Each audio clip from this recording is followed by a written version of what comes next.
not really a known stint with AJ Foyt Racing. Quite frankly, he's looking to ride it somewhere else this year. So it'll be pretty rare to have a Dalton Kellett AJ Foyt Racing car. This is going to be a diecast review on the Dalton Kellett K-Line car for AJ Foyt Racing. The 2020 version, of course. And this is a beautiful car that I picked up. I believe I got it from Gutsware's eBay page. If not, I probably got it from IMS. I don't know where I got this from. That's drawing a blank. It probably was Gutsware, if I want to say. But, this is a beautiful car, and, this really was sponsor influenced. Of course, these are K-Line colors, but you're definitely not used to seeing an AJ Foyt car being green, white, and black. You associate AJ with Copenhagen black, Coyote red, or the ABC Supply colors. Those are the colors you typically see on an AJ Foyt Racing car. But they have Bourdais on the car next year. Hopefully they get a diecast of Seabass made next year. And let me tell you, it's an oddball seeing these colors on an AJ Foyt car, but sometimes an oddball car really is going to be good. Let's take a sucker out of its box. Like I said, it's a real oddball. This thing, it don't even look like an AJ Foyt Racing car, that is for certain. Of course, K-Line is a personal sponsor of Dalton Kellett. That's why they were on the car, and they won't be on the car next year when Bourdais is in the car. But Dalton Kellett, he pretty much produced standard results for AJ Foyt Racing. He did not, and in fact, this car didn't actually run on the oval configuration because the person who drove the number 14 on the ovals was none other than Tony Kanaan.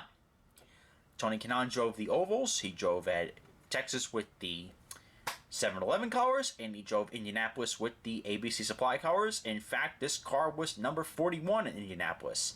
Why did they not make the Indy 500 version with just number 41 in the Indy 500 tires? Nobody knows, and quite frankly, that's something that I am not going to get involved into.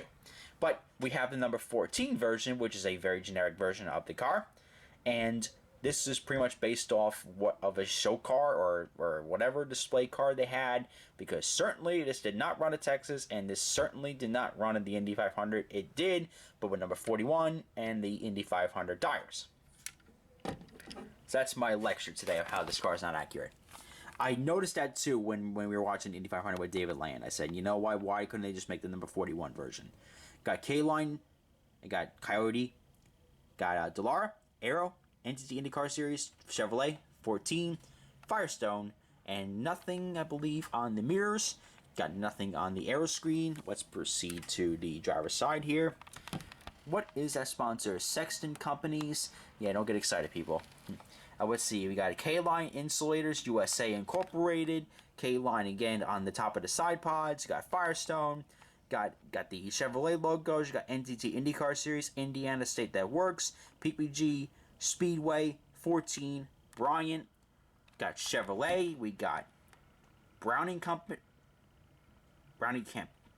Champagny, I think that's what it's called, Kyer, Sherwin Williams, P1, Entity Firestone tires, got number 14, K-Line, back of the car, you got the rear diffuser, got the gearbox, and you got the rear caution light and the onboard starter. Pretty much standard parts of all the cars. And the side the same as the left. This car is really going to be an oddball. I mean, I can picture this car being like a trivia question almost, coming up in the next few years. Or it's going to be one of those cars where it's like, oh, do you remember when they made a Dalton Kellett diecast out of all people? Do you remember when they made the K-Line car? Do you remember when AJ Foyt had 3 different drivers for the year? We had Tony Kanaan in the ovals, Bourdais in some races, and the rest of the races were all Dalton Kellett. We're all going to remember 2020 being an oddball year, that is for certain. And especially oddball with the AJ Foyt Racing team. But anyways, this is a really awesome looking car. Don't get me wrong, I'm a sucker for green-colored cars. So, of course, this is going to get a very positive review out of me. I just wish that they would have made the 41 and the Indy 500 version, but we can't all have nice things. Front of the car, got a black nose. Got the signature Coyote logo on the front of the car. Got the front wing, which is colored black. And the Wing plates are colored green. Got a little border here of orange. The 14 is black outlined in green with the signature 14 for AJ Foyt Racing. This is kind of a retro look on number 14. This resembles the number 14 that AJ personally drove when he was racing in IndyCar. And that's a real big throwback there. Wing plates are colored green. Go on to the side pods, they're colored white.